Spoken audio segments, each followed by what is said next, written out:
നമ്മൾ ഇതിനു മുമ്പ് സംസാരിച്ചു അല്ലേ, ഈ ലോകത്ത് ആളുകളെല്ലാവരും 7 ഫിനാൻഷ്യൽ സ്റ്റേറ്റിലൂടെയാണ് കടന്നു പോകുന്നത്. പല ആളുകൾ പലതരത്തിലുള്ള പല ഫിനാൻഷ്യൽ സ്റ്റേജിലാണ് ജീവിക്കുന്നത്. അപ്പോൾ അതിൽ ഒന്നാമത്തെ ഫിനാൻഷ്യൽ സ്റ്റേജ് എന്താണ് അതിൻ്റെ പ്രത്യേകത? സ്ട്രഗിളിങ് സ്റ്റേജ് ആണല്ലേ.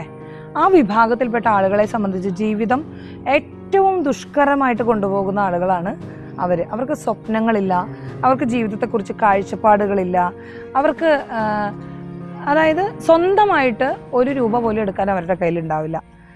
എല്ലാത്തിനും സാമ്പത്തികത്തിന് വേണ്ടി മറ്റുള്ളവരെ ആശ്രയിക്കേണ്ടി വരുന്ന ആളുകളാണ് ഫിനാൻഷ്യൽ സ്ട്രഗിളിങ് സ്റ്റേജിലുള്ളത്. ഒരു എമർജൻസി ഫണ്ട് പോലും അവരുടെ കയ്യിൽ ഉണ്ടാകില്ല. അങ്ങനെ ജീവിച്ച് മുന്നോട്ട് പോകുന്ന സമയത്ത് അത്തരം ആളുകളാണ് കൂടുതലും എന്തെങ്കിലും അത്യാവശ്യം വരുന്ന സമയത്ത് പെട്ടെന്ന് ശരിയല്ലാത്ത രീതികളിലൂടെയൊക്കെ പണം അപ്പോഴത്തെ ആവശ്യത്തിന് വേണ്ടി എന്തെങ്കിലുമൊക്കെ ചെയ്ത് പണം ഉണ്ടാക്കി ആ കാര്യം കഴിച്ചെടുക്കുക. അവരുടെ ഒരു പ്രശ്നം എന്താണെന്ന് വെച്ചാൽ ലൈഫിൽ ഒരിക്കലും സമൂഹത്തിൽ നിന്നോ കുടുംബത്തിൽ നിന്നോ സുഹൃത്തുക്കളിൽ നിന്നോ ഒന്നും അവർക്കൊരു സ്ഥാനമാനങ്ങളോ അംഗീകാരങ്ങളോ ഒരു വാല്യൂ കിട്ടാതെ ജീവിക്കേണ്ടി വരുന്ന ആളുകളാണ് ഫിനാൻഷ്യൽ സ്ട്രഗിളിങ് സ്റ്റേജിലൂടെ കടന്നു പോയിക്കൊണ്ടിരിക്കുന്ന ആളുകൾ.